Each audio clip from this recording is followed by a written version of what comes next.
बार बार phone आ जा रहा है। ठीक है, तो हम क्या बात करते हैं, प्रिंसिपल जो कि हमारा सेल को रिप्रेजेंट करेगा। दूसरा है हमारा बेटा एजीमुथल, जो कि हमारा सबसेल को रिप्रेजेंट करेगा। किसको रिप्रेजेंट करेगा बेटा? सबसेल को रिप्रेजेंट करेगा। ठीक, और तीसरा है हमारा मैग्नेटिक, जो कि हमारा ऑर्बिटल को रिप्रेजेंट करेगा। कितने इसमें ऑर्बिटल है? इसमें कितने क्या है बेटा? ऑर्बिटल है। अब ये कैसे फाइंड आउट करेंगे कि किसके अंदर कौन कितने सबसेल हैं, कितने सबसेल हैं, कितने ऑर्बिटल हैं? इसको फाइंड आउट हम कैसे करेंगे? इसके लिए बहुत सिंपल टेक्निक है, आसानी से फाइंड आउट कर सकते हैं। अब जैसे मैं आपको पहले एक टेबल लिखना सिखा दूं, आप याद रखिएगा। एक टेबल बता दे रहा हूं आपको। एस स्क्वायर, पी एस का स्क्वायर, डीपीएस का स्क्वायर और एफ डीपीएस स्क्वायर। ठीक है, फोकस करिए बोर्ड पे। मैंने क्या लिखा बेटा? एस स्क्वायर, पीएस का स्क्वायर, डीपीएस का स्क्वायर और एफ डीपीएस का स्क्वायर मैंने लिखा। ठीक है, इसको कैसे हम स्टैंड करेंगे? अब एस स्क्वायर का मतलब है यस और यस दो बार। पीएस का मतलब है बेटा P comma S comma P comma S, यानी पीएस दो बार, पीएस दो बार, यस दो बार, डीपीएस का स्क्वायर में लिखा हुआ है, यानी डीपीएस आपका दो बार रहेगा। ठीक है, फिर मैंने लिखा है F DPS, F D P S. इसको मैंने बनाया हुआ है formula F D P S. ठीक है, अब ये आपके जो हो गए एस स्क्वायर, पीएस का स्क्वायर, डीपीएस का स्क्वायर और एफ डीपीएस का स्क्वायर। ये हम क्यों बना रहे हैं? इससे हमारा एक बेनिफिट ये रहेगा कि हम पूरे 118 एलिमेंट पीरियोडिक टेबल के इलेक्ट्रॉनिक कॉन्फ़िगरेशन को हम तुरंत लिख सकते हैं। ठीक है, अब इसका क्या संबंध है क्वांटम नंबर से, अभी हम आपको बताएंगे सारा चीज। ठीक है, इसलिए पहले इसको जानना जरूरी था, इसलिए मैंने इसको पहले बता दिया। अब आपको मेन कंसेप्ट जो इसमें याद रखना है, यहां लिखा हुआ है एस स्क्वायर, एस को दो बार, पीएस। याद कैसे कर रखोगे इसको? एस स्क्वायर का मतलब स्कूल स्क्वायर याद रखिएगा, पीएस का मतलब पब्लिक स्कूल स्क्वायर, डीपीएस का मतलब Delhi public school square, F DPS का मतलब याद रखिएगा foreign Delhi public school square. ठीक है, तो मैंने क्या बोला? School square, public school square, Delhi public school square, foreign Delhi public school square. तो ये फार्मूला मैंने बता दिया आपको, मैंने खुद बनाया, इसको याद करने में आसानी आपको रहेगा। एस स्क्वायर का मतलब स्कूल स्क्वायर, याद रखने का टेक्निक। पीएस का मतलब पब्लिक स्कूल स्क्वायर, डीपीएस का मतलब दिल्ली पब्लिक स्कूल स्क्वायर और एफ डीपीएस का मतलब बेटा foreign Delhi public school square. ठीक है, अब हमको दो तीन चीजें ध्यान में रखना है कि हम 1 से स्टार्ट करेंगे। ठीक, और कोई भी नंबर को हम रिपीट नहीं करेंगे। एक चीज आपको पता होगा कि जो हमारा यस ऑर्बिटल होता है उसके अंदर मैक्सिमम 2 इलेक्ट्रॉन होते हैं और पी में 6 और डी में 10 और एफ में 14। ये दिमाग में बात रखिए। यस में मैक्सिमम जो क्षमता है इलेक्ट्रॉन को रखने का दैट इज 2 इलेक्ट्रॉन और पी में मैक्सिमम इलेक्ट्रॉन को रखने का जो क्षमता है वो आपका 6 इलेक्ट्रॉन और डी में 10 इलेक्ट्रॉन और एफ में आपका 14 इलेक्ट्रॉन। यानी ये छोटी वाली गाड़ी जो पहिया गाड़ी है एस वाला केवल 2 बोगी है, 2 इलेक्ट्रॉन उसमें है। पीएस वाला थोड़ा सा उससे स्टैंडर्ड वाला, डी वाला उससे बड़ा वाला राजधानी एक्सप्रेस और ये डीपीएस वाला मेट्रो वाला मान लो, एफ वाला जो मेट्रो वाला मान लो। ठीक है, उसमें ज्यादा इलेक्ट्रॉन, मतलब 14 इलेक्ट्रॉन किसमें रहेंगे? एफ में, डी में 10 इलेक्ट्रॉन, पी में 6 इलेक्ट्रॉन और एस में 2 इलेक्ट्रॉन मैक्सिमम कैपेसिटी।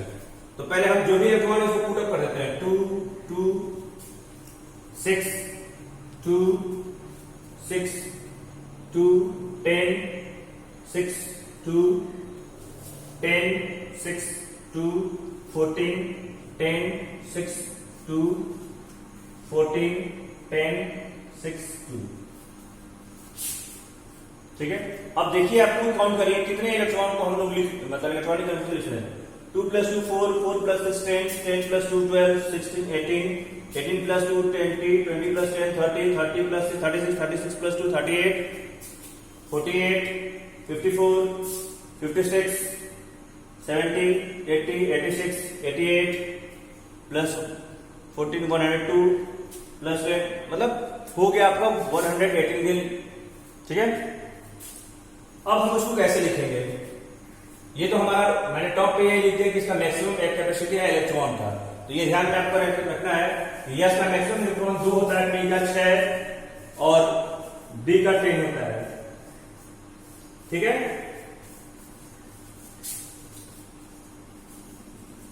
अब हम प्रिंसिपल क्वांटम नंबर जो सेल हमारा है यहां पे 1 स्टार्ट करेंगे।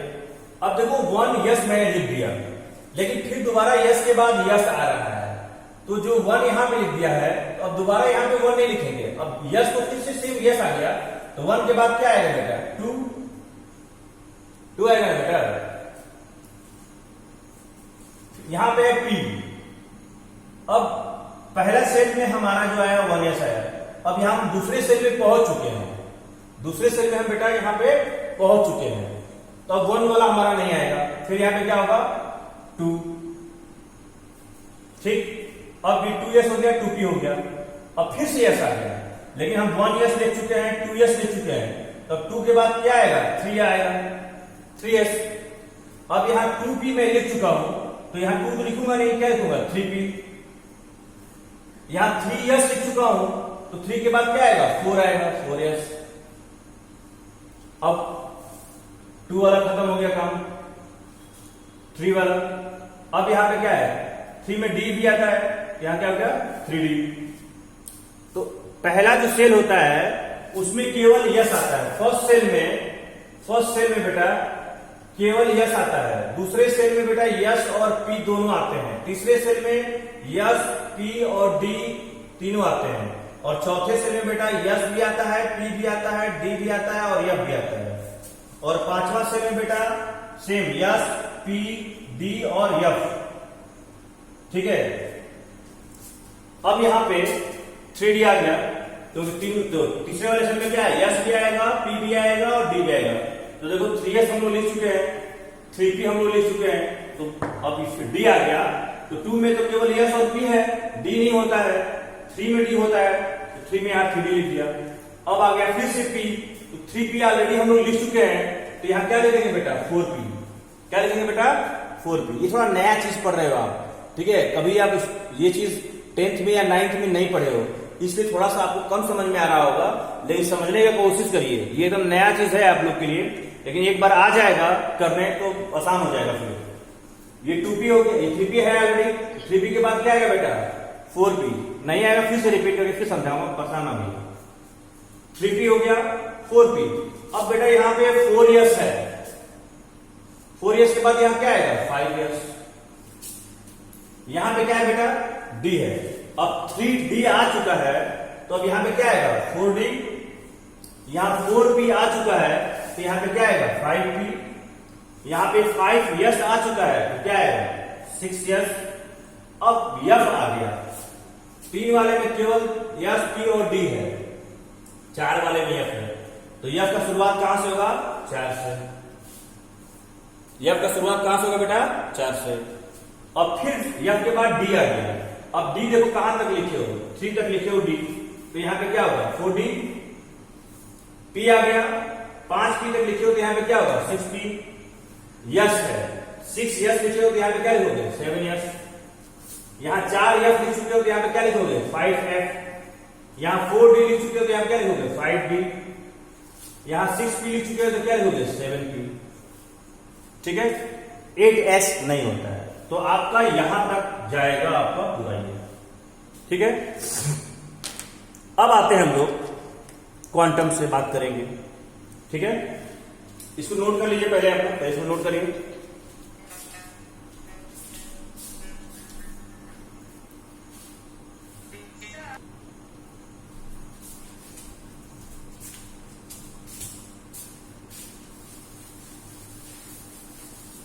अब देखिए, मैं आपको सिंपल कोई एक एग्जांपल आपको बताता हूं, ऐसे ही कुछ भी। अच्छा, आप लोग कौन सा एलिमेंट का इलेक्ट्रॉनिक कन्फिगरेशन लिखना चाहते हो? बोलो, अपने से बोलो कोई भी।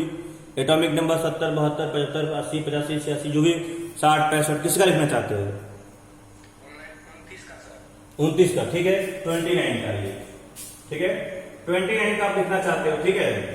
अब यहां पुट करिए 2 2 2 दूना 4 6 4 10 10 2 12 12 6 18 18 2 20 20 और यहां पे हो गया 9, ठीक है। अब देखिए ये जो 29 है, ठीक है, ये आपका कॉपर का है बेटा, ठीक है। अब कॉपर का ये 4s2 है और ये है। जो हमारा जनरल होना चाहिए वो हमारा क्या होना चाहिए, 1 में क्या है 2 इलेक्ट्रॉन, 2 में कितना है 6 2 8 इलेक्ट्रॉन, 3 में कितना है बेटा 6 2 8 8 और 9 कितना हो गया 6 2 8 17, 6 2 8 8 और 9 17 और यस में कितना है 2, ठीक है। तो ये हमारा जनरल है, ये हमारा क्या है जनरल। लेकिन ये क्या है बेटा एक एक्सेप्शनल केस है, ये क्या है बेटा एक एक्सेप्शनल केस है, ठीक है। तो हम लोग इसको कर देते हैं बेटा, इसको 3D10 कर देते हैं और इसको 4s1 कर देते हैं। क्यों करते हैं, अब देखो पहले क्या था, ये 2 था और ये 9 था, ये 2 था और ये 9 था। तो 2 और 9 में ये तो कंप्लीटली फील्ड है, मतलब एस के पास जो मैक्सिमम इलेक्ट्रॉन 2 होना चाहिए वो पूरी तरह है, लेकिन डी में मैक्सिमम इलेक्ट्रॉन 10 होना चाहिए, लेकिन इसके पास 9 था।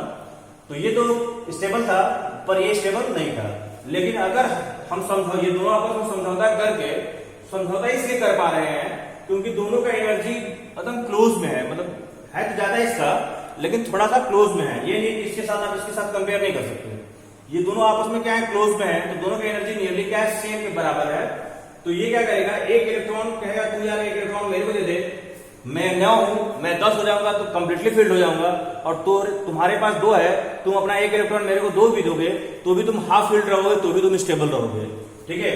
तो इसका हो जाता है यहाँ पे 4s1 हो जाता है और 3d10 हो जाता है। सही कह रहा हूं ओम जी ना, ओम जी सही है ना? हाँ, तो ये एक एक्सेप्शनल केस है बेटा कॉपर का कि 4s1 हो जाता है और 3d10 हो जाता है, ठीक है बेटा, बोलिए। तो ये आपका 18 हो जाएगा और ये आपका 1 हो जाएगा, ठीक है, क्योंकि आपका यश में कितना हो गया 6 2 8 8 और 10 18 और यश में केवल क्या रहेगा एक इलेक्ट्रॉन। ये तो कुछ एलिमेंट ऐसे हैं जो एक्सेप्शन है, मतलब ये नहीं कह रहा हूं कि 118 एलिमेंट में से 112 एलिमेंट एक्सेप्शन है, मान लीजिए 3-4 होंगे एक्सेप्शन या 5-6 होंगे एक्सेप्शन, तो कम से कम 5-6 के चक्कर के छोड़ के हम बाकी तो 110 को तो सही तरीके से लिख सकते हैं ना, और जो 4-5 बचे हैं एक्सेप्शन वाले उसको हम लोग याद रखेंगे दिमाग में। भाई केमिस्ट्री एक्सेप्शन से भरा हुआ सब्जेक्ट होता है, तो उस पर आप हमसे बहस करेंगे और लड़ाई करेंगे तो फिर आपका पढ़ाई हो चुका है, फिर आप एक्सेप्शन में ही रह जाएंगे, ठीक। तो उसमें बहस वगैरह ज्यादा नहीं करना है, एक्सेप्शन है उसको आपको लर्न कर लेना है, केमिस्ट्री ऐसी चीज है, ठीक है। तो ये एक एक्सेप्शनल केस था इसलिए इसको ऐसे लिखा, नहीं तो हमारा जो जनरल होता है वो क्या लिखते हैं 2 8 17 2 लिखते हैं, लेकिन हमारा एक्सेप्शन केस होने की वजह से क्या लिख रहे हैं 2 8 18 1, ठीक है।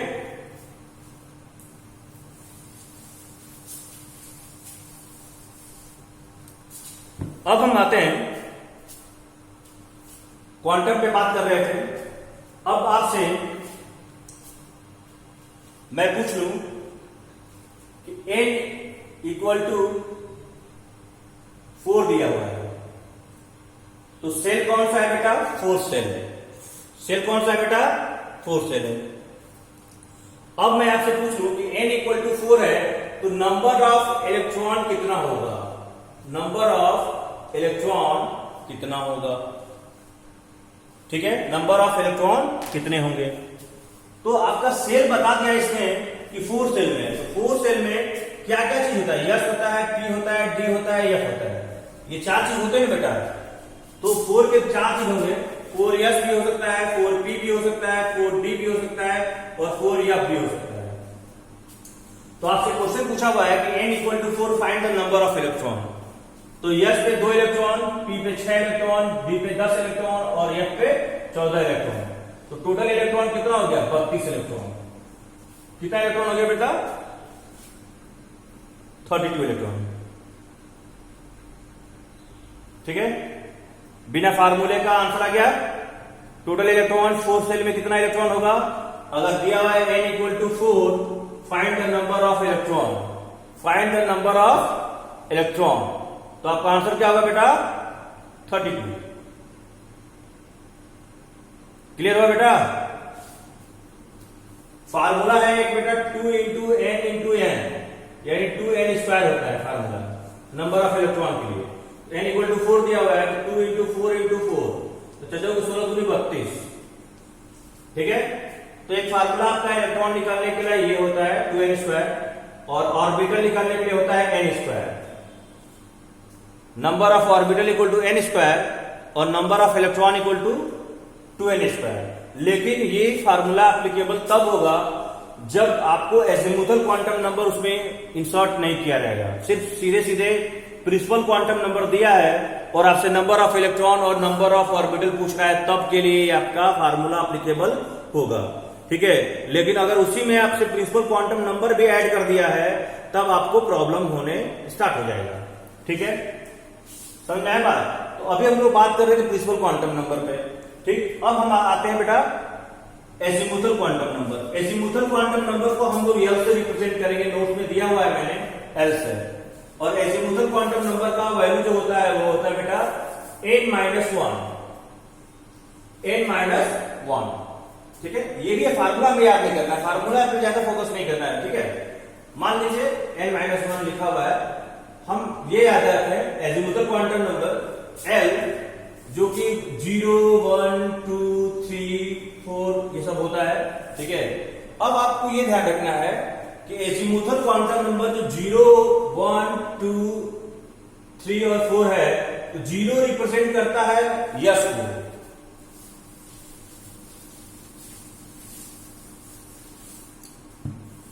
एल का वैल्यू अगर दिया है 0 1 2 3 4 ऐसे दिया हुआ है, तो 0 रिप्रेजेंट करेगा बेटा यस को, और 1 रिप्रेजेंट करेगा पी को, और 2 रिप्रेजेंट करेगा डी को, और 3 रिप्रेजेंट करेगा एफ को।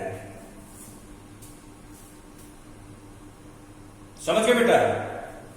0 रिप्रेजेंट करेगा एस को, 1 रिप्रेजेंट करेगा पी को, 2 रिप्रेजेंट करेगा डी को, और 3 रिप्रेजेंट करेगा एफ को। तो ये बात ध्यान रखना है आपको। अब क्वेश्चन चाहिए, ध्यान से रखिए, क्वेश्चन करेंगे आप, सॉल्व करवाऊंगा बहुत सारा। अब देखिए क्वेश्चन अगर दिया हुआ है n इक्वल टू 4 और n इक्वल टू 0 1,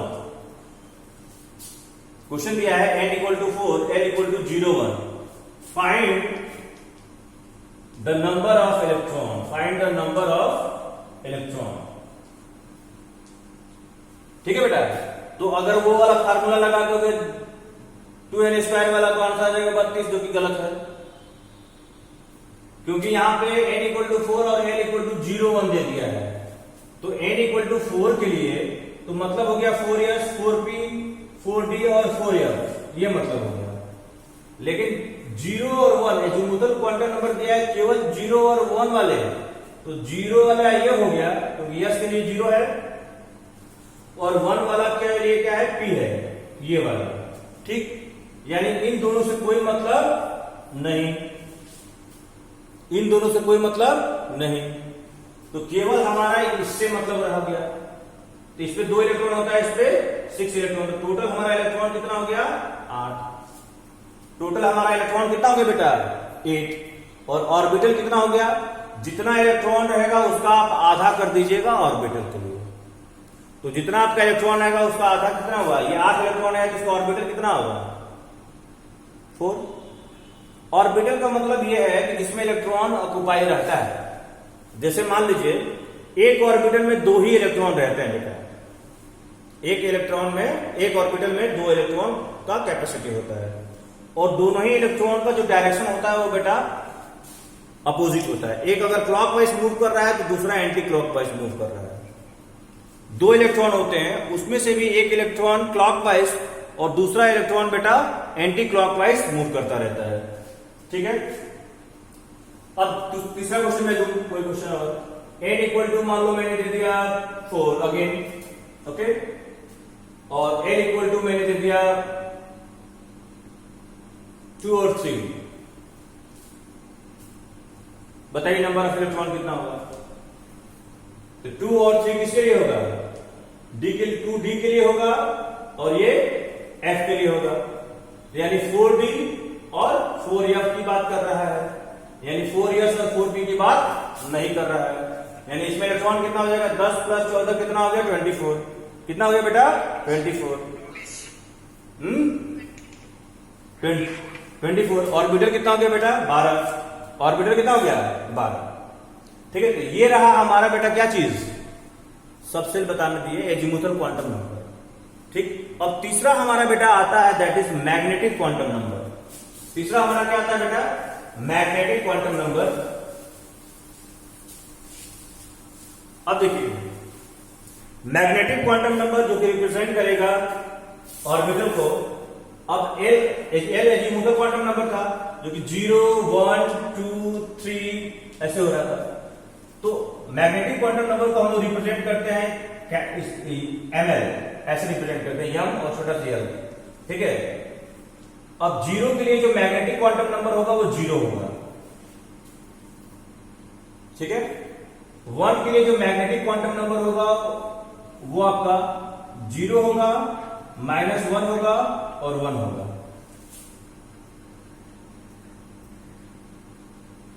ठीक है, 2 के लिए जो मैग्नेटिक क्वांटम नंबर होगा वो आपका होगा बेटा 0 होगा, -1 होगा, -2 होगा, 1 होगा और 2 होगा। मतलब 2 है तो -2 से लेके 2 तक, 3 है तो -3 से लेके 3 तक, 3 हो गया, 2 हो गया, 1 हो गया, 0 हो गया, -1, -2 और ये -3। यानी 3 रहेगा तो 7, 2 रहेगा तो 5, 1 रहेगा तो 3 और 0 रहेगा तो 1। ठीक है, यानी n = 4 है। n = क्या है, 4 है। तो l का वैल्यू क्या आएगा, 0 आएगा, 1 आएगा, 2 आएगा, 3 आएगा, आएगा ना, 0, 1, 2, 3। क्योंकि 4 n = जो 4 का मतलब क्या हुआ, 4s, 4p, 4d और 4f। n का वैल्यू 4 है, इसका मतलब क्या हुआ, 4s, 4p, 4d, 4f। Yes के लिए 0 होता है, p के लिए 1 होता है, d के लिए 2 होता है और f के लिए 3 होता है। थोड़ा समझने की कोशिश करिए, नया चीज है एकदम। ठीक है, पहली बार में हो सकता है समझ में ना आता हो। ठीक है, रिपीट करेंगे, घबराइए मत। अगर आपको आज की क्लास में अगर आपको 10% या 20% भी समझ में आ गया तो कल के डेट में पूरा आपको समझ में 100% आएगा। कल क्वेश्चन आप लोग सॉल्व अपने से करोगे। ठीक है, आज जितना भी